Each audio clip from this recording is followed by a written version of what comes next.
Sans période d'adaptation aux coutumes et aux usages de cette nouvelle terre, les hommes sont envoyés directement au front. Une fois rendus, leur premier défi n'est pas celui auquel on pourrait s'attendre. Les premiers, disons 5-6 mois, là, on mangeait la nourriture anglaise. Ça, c'était pas bon. Mais quand on a tombé sur les rations américaines, c'était fantastique. La ration quotidienne était dans un petit paquet. Il y avait des saucisses, des haricots, des fèves de lima, du ragoût.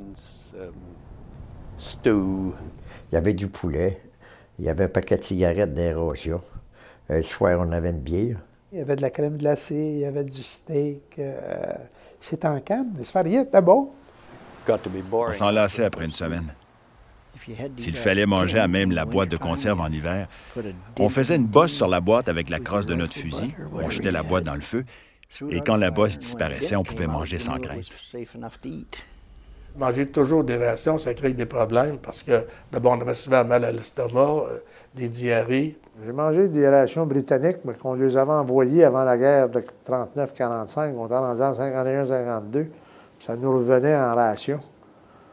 C'était pas trop frais, hein? Le goût de la viande dans la canne 15 ans plus tard, c'était pas trop bon. L'infanterie avait amené leur cuisine avec eux.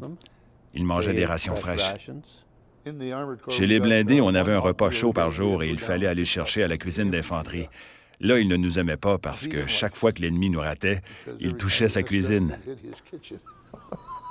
Une fois, on était en place, on n'a pas de ration. Ils n'ont pas parvenu pour une raison ou une autre. Alors, on mangeait des châtaignes. Une orange tangerine aussi.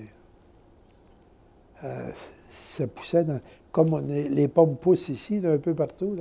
C'était comme ça là-bas. On a mangé beaucoup.